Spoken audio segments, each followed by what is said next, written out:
Et ce matin, est-ce que je peux vous parler? Ce matin, j'étais en train de méditer et j'ai lu tout le livre de Michée. Et Michée au chapitre 3, je me suis rendu compte qu'un prophète peut faire une erreur lorsque sa prophétie vient uniquement pour gagner de l'argent. Vous êtes silencieux. Je vais appuyer un peu. Je n'ai pas encore commencé à prêcher. Je vais appuyer un peu, juste pour partager ce que le Seigneur m'a enseigné. Michée chapitre 3, verset 11. Michée chapitre 3, verset 11. Michée chapitre 3, verset 11. Il dit, la parole de l'Éternel me fut adressée à Michée. Ses chefs jugent pour des présents. Ses sacrificateurs enseignent pour un salaire. Et ses prophètes prédisent pour de l'argent. Ils osent s'appuyer sur l'Éternel et ils disent, l'Éternel n'est-il pas au milieu de nous? Le malheur ne nous atteindra pas. Donc un prophète est en danger lorsque la finalité de sa prophétie c'est de l'argent. Un sacrificateur et un pasteur est en danger lorsqu'il essaie de servir le Seigneur pour un salaire. Il est vraiment en danger. Et vous savez, si vous avez un prophète qui vous prophétise pour l'argent, la première chose qu'il risque de vous faire, c'est de vous égarer. C'est comment? Vous égarez. Restons toujours dans Michée chapitre 3. Donne-moi cette fois-ci le verset 5. Michée chapitre 3, le verset 5. Michée chapitre 3, verset 5. Il dit, ainsi parle l'Éternel sur les prophètes qui égarent mon peuple, qui annoncent la paix si leurs dents ont quelque chose à mordre, et qui publient la guerre si on ne leur met rien dans la bouche. Donc il y a des prophètes là, ils te disent que ça va aller chez lui aussi longtemps que tu peux lui donner l'argent.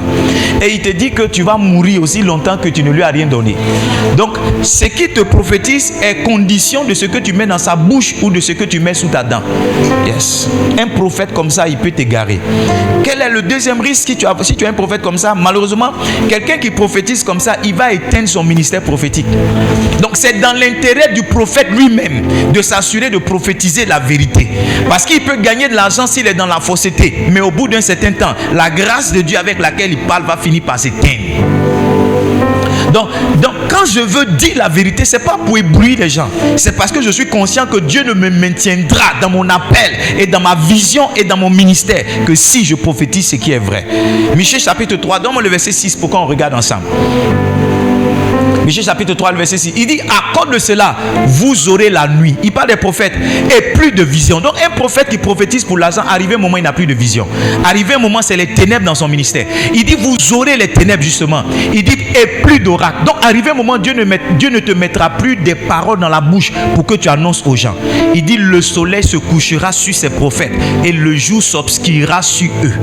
Donc un prophète même, c'est dans son intérêt d'être dans la vérité. Yes. Troisième danger, je finis avec ça, où je dis l'avant-dernière chose, et puis on va prêcher, c'est qu'il va finir par être dans la confusion. Le verset 7. Le verset 7. Il dit, les voyants seront confus. S'il te plaît, le verset 7.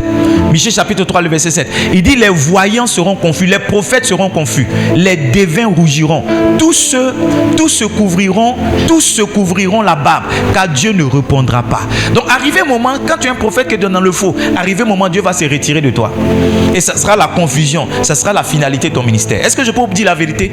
Un prophète doit avoir l'audace de dire la vérité à qui que ce soit, quelle que soit la qualité, la quantité de l'offrande qu'on lui apporte. L'apôtre Paul dit, si je devais plaire aux hommes, je ne serais pas un serviteur de Dieu. Un prophète doit avoir l'audace de dire la vérité, peu importe qui est devant lui. Peu importe qui est devant lui, peu importe qui est expérimenté, qui est grand. Un prophète doit avoir l'audace de dire la vérité. Que Dieu nous aide et qu'on reste toujours dans l'appel, dans le couloir de notre appel, au nom puissant de Jésus. Dis Amen.